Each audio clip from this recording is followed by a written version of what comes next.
नमस्कार दोस्तों, स्वागत है आप सभी का चैप्टर वाइज़ सीरीज के इस सीरीज जो है हमारा चैप्टर क्या है 5 है, ठीक ना? इसमें हम हिंदी इलेक्टिव के जितने भी एमसीक्यू प्लस और जो सब्जेक्टिव क्वेश्चन है, सभी का सॉल्यूशन करने वाले हैं। हमारा चैप्टर 5 है, जिसका नाम है वसंत आया और तोड़ो, ठीक ना? इनका कंप्लीट सॉल्यूशन करने वाले हैं सब्जेक्टिव प्लस ऑब्जेक्टिव, जो कि वीवीआई है, जैक बोर्ड एग्जाम 2026 के लिए। तो आप लोग इस वीडियो को शुरू से लेकर अंत तक ज़रूर देखिएगा, ठीक ना? तो चलिए बढ़ते हैं क्वेश्चन की ओर। ठीक ना? पहले हम कुछ बेसिक कॉन्सेप्ट जान लेते हैं इस चैप्टर से रिलेटेड, ठीक है? बसंत आया और तोड़ो कविता के जो लेखक है वो रघुवीर शाह है, ठीक? इनका जो जन्म है वो 9 दिसंबर 1929 में कहाँ पे लखनऊ उत्तर प्रदेश में हुआ था। दूसरा है इसका मृत्यु 30 दिसंबर 1990 को नई दिल्ली में इनका मृत्यु हो गया था। ये सब याद रखिएगा, क्वेश्चन ऑब्जेक्टिव क्वेश्चन में पूछ लिया जाता है। तो चलिए अब हम सब्जेक्टिव की ओर बढ़ते हैं। यहाँ पे हम लघु उत्तरीय और दीर्घ उत्तरीय दोनों प्रकार के क्वेश्चन को हल करने वाले हैं, ठीक है ना? कभी दीर्घ उत्तरीय में पूछ देता है, कभी लघु उत्तरीय में। तो चलिए देखते हैं। पहला क्वेश्चन पहला क्वेश्चन हमारा है कि आधे-आधे गाने के माध्यम से कवि क्या कहना चाहता है? तो आधे-आधे गाने से जो है कवि क्या कहना चाहता है? चलिए जानते हैं। ठीक है? आधे-आधे गाने से के माध्यम से यह कहना चाहता है कि मनुष्य का जीवन 2 भागों में बँटा हुआ है। कवि जो है आधे-आधे गाने से यह कहना चाहता है क्या मनुष्य का जो जीवन है क्या है 2 भागों में बाँटा हुआ है। जान पहला है एक तरफ प्राकृतिक शांत और दूसरी तरफ जो है मशीनों वाली भागदौड़ की ज़िंदगी, ठीक ना? 2 भागों में बाँटा गया, पहला एक तरफ प्राकृतिक की शांति और दूसरी क्या है मशीनों वाली भागदौड़ की भरी ज़िंदगी। तो चलिए इसका देखते हैं। मनुष्य प्रकृति की मीठी आवाज़ सुनना चाहता है, लेकिन मनुष्य मशीन का शोर उसे पूरा गीत सुनने नहीं देती है। देखिए, कवि कह रहे हैं कि मनुष्य जो है कि क्या करते हैं, प्रकृति का मीठी स्वर आवाज़ सुनना चाहता है, लेकिन मनुष्य का जो मशीन का जो शोर है, वो क्या करता है, पूरा गीत को सुनने नहीं देता है। इसलिए कवि को लगता है कि आज का इंसान का पूरा जीवन बिल्कुल आधा-आधा, आधा-अधूरा जीवन जी रहा है। और कवि को इसलिए लगता है कि आज का जो इंसान है, मनुष्य है, वो क्या कर रहा है, अब जीवन जो पूरा नहीं जी रहा है, बिल्कुल आधा-अधूरा जी रहा है। आई होप आप सब समझ गए हैं। अगले क्वेश्चन को बढ़ें। क्वेश्चन 2 हमारा है कि कवि को धरती तथा मन की भूमि में क्या-क्या समानताएँ दिखती है?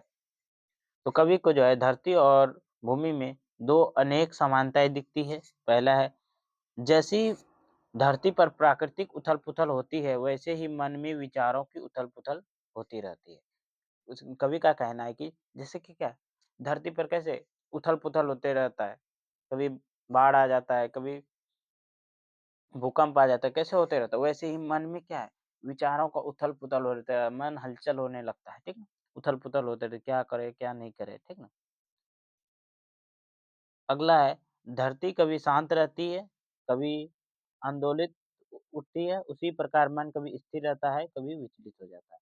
ठीक, कभी कैसे धरती एकदम शांत रहे, कभी एकदम आंदोलित वो उठती है, वैसे ही क्या है मन में जो है कभी मन क्या स्थिर रहता है और कभी क्या विचलित हो जाता है एकाएक। अगला पॉइंट है हमारा, धरती पर ऋतु परिवर्तन के वातावरण बदलता है। धरती पर क्या है ऋतु ऋतु परिवर्तन से वातावरण बदलता है। मन में भी भावनाओं के परिवर्तन से क्या हो मन की स्थिति बदलती है। कवि कह रहे हैं कि धरती में कैसे जैसे ऋतु के परिवर्तन से वातावरण बदलता है, वैसे ही मन में भी भावना के परिवर्तन से क्या होता है मन की स्थिति बदलती रहती है। अगला हमारा लास्ट पॉइंट है, धरती की सतह पर उतार-चढ़ाव दिखाई देते हैं, वैसे ही मन में सुख-दुःख के उतार-चढ़ाव आते हैं। कवि कह रहे हैं कि धरती में कैसे उतार-चढ़ाव दिखाई देते हैं, वैसे ही मन में जो है दुःख के उतार-चढ़ाव आते रहते हैं।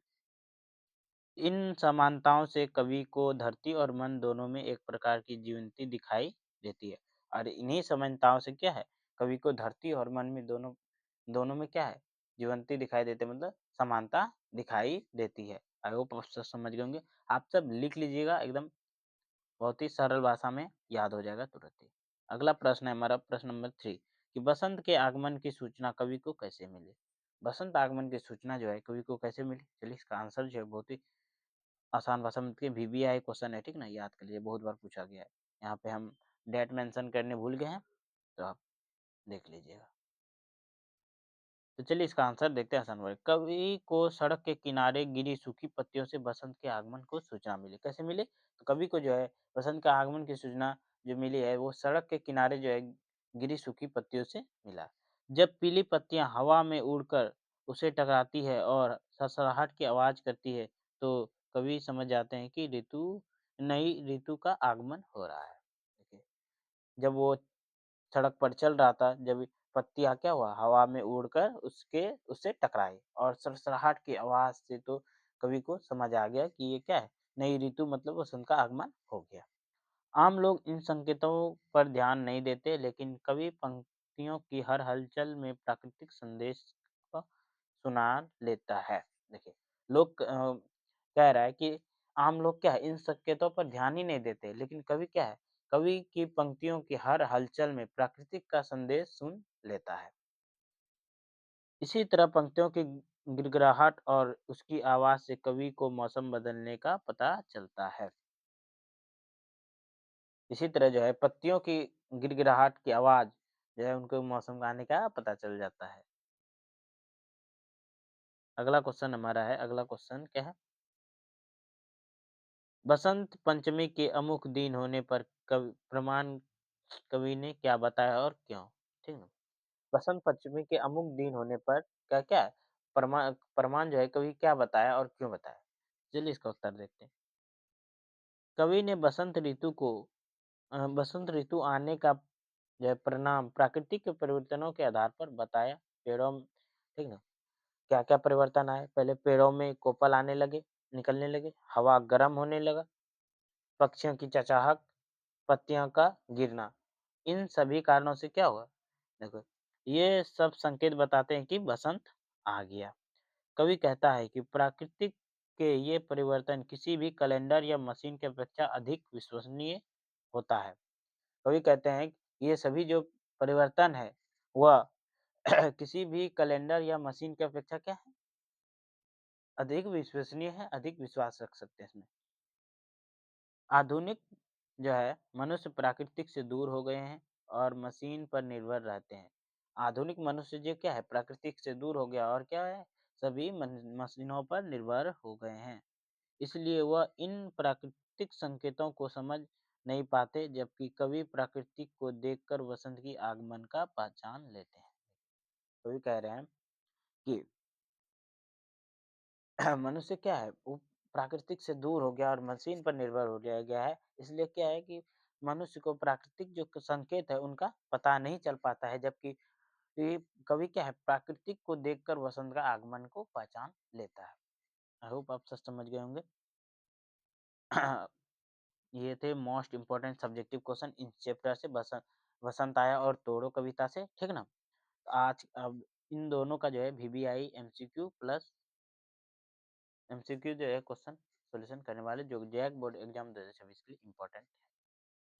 पहला जो क्वेश्चन हमारा क्या है कि वसंत आया कविता के कवि कौन है? तो वसंत आया कविता के कवि कौन है? तो वो रघुवीर शाह है।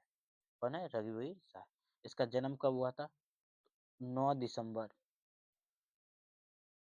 9 दिसंबर 1929 को हुआ था, याद रखिए, ठीक ना? इनका जन्म कब हुआ था? तो 16 दिसंबर को हुआ था, ठीक? अगले क्वेश्चन हुए क्वेश्चन नंबर 2। क्वेश्चन नंबर 2 क्या है कि रघुवीर साय को उनके किस काल संध्या पर साहित्य अकादमी पुरस्कार दिया गया है? किस पर दिया गया है? उनको जो दिया गया है वो है साहित्य के क्षेत्र और दिनमान पर। ऑप्शन नंबर जो डी है हमारा क्या होगा? वो ऑप्शन नंबर डी वो राइट आंसर। अगले क्वेश्चन हुए क्वेश्चन नंबर 3। क्वेश्चन नंबर 3 हमारा क्या है कि बसंत आया सृजन प्रक्रिया का संबंध किससे है? तो बसंत आया सृजन प्रक्रिया का जो संबंध है वो प्रतीक से है। ऑप्शन नंबर जो ओ है वो राइट आंसर। अगले क्वेश्चन में क्वेश्चन नंबर 4। क्वेश्चन नंबर 4 हमारा क्या है? क्वेश्चन नंबर 4 है कि रघुवीर साय किस काव्य धारा के कवि थे? रघुवीर साय जो है वो किस काव्य धारा के कवि थे? वह प्रयोगवाद और नई कविता के कवि थे। ऑप्शन नंबर जो डी है हमारा ओ और सो दोनों। अगले question question number 5 question number 5 क्या है कि रघुवीर सहाय का जन्म कब हुआ था? तो रघुवीर सहाय का जन्म जन्म है वो 1929 में हुआ था। कितना? 9 दिसंबर 1929। 9 दिसंबर 1929 को रघुवीर सहाय का जन्म हुआ था। कहाँ पे हुआ था? तो उत्तर प्रदेश में हुआ था, लखनऊ के। अगले क्वेश्चन में क्वेश्चन नंबर 6। प्रकृति से नाता टूट रहा हो तब बसंत के आने का पता कैसे चलता है? क्या है? तो वो पुष्पों से पता चलता है। ऑप्शन नंबर जो ओ है वो राइट आंसर। अगले क्वेश्चन में क्वेश्चन नंबर 7। क्वेश्चन नंबर 7 क्या है? क्वेश्चन नंबर 7 है कि तोड़ो कविता में मनुष्य को किसके प्रेरणा मिलती है? तोड़ो कविता में जब मनुष्य को किससे प्रेरणा मिलती है? वह मनुष्य की सृजनात्मक को बढ़ावा देने से। ऑप्शन नंबर जो ओ है वो राइट आंसर। अगले क्वेश्चन में क्वेश्चन नंबर 8। क्वेश्चन नंबर 8 क्या है कि पत्थर चट्टानों को तोड़कर हम किसको जान सकते हैं? ये पत्थर और चट्टान को तोड़कर हम किसको जान सकते हैं? तो हम धरती को जान सकते हैं। ऑप्शन नंबर जो 100 है वो राइट आंसर। अगले क्वेश्चन मेरे क्वेश्चन नंबर 9। क्वेश्चन नंबर 9 है गोड़ो गोड़ो गोड़ो में कौन सा अलंकार है? गोड़ो गोड़ो में कौन सा अलंकार है? तो उनमें देख लेते हैं कौन सा अलंकार। उसमें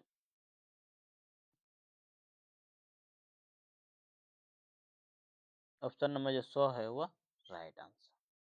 अगले क्वेश्चन में क्वेश्चन नंबर 10। क्वेश्चन नंबर 10 हमारा क्या है? क्वेश्चन नंबर 10 है मन अपने मन के मैदान पर व्याप्त अंधकार दूर करने का हल किसका प्रतीक है? तो बजरंता का प्रतीक है। ऑप्शन नंबर जो ओ है वो राइट आंसर। अगले क्वेश्चन में क्वेश्चन नंबर 11। क्वेश्चन नंबर 11 है मिट्टी में मिश्रित रस से किसका निर्माण होता है? तो मिट्टी में मिश्रित रस से जो है वह उपजाऊ मिट्टी का निर्माण होता है। ऑप्शन नंबर जो 100 है वह राइट आंसर। ये थे most important subjective plus objective, ठीक है। तो आप लोग इस वीडियो को शुरू से लेकर अंत तक जरूर देख लिए हैं। तो आप लोग यहाँ से जितने भी एग्जाम बोर्ड में पूछे जाएंगे एक भी नहीं छूटेगा। तो आप लोग को वीडियो कैसा लगा कमेंट बॉक्स में जरूर बताइएगा। और वीडियो को लाइक करके जो भी बच्चे नए हैं तो चैनल को सब्सक्राइब जरूर कीजिएगा और ज़्यादा से ज़्यादा बच्चों तक शेयर कीजिए। चलिए मिलते हैं अगले वीडियो में।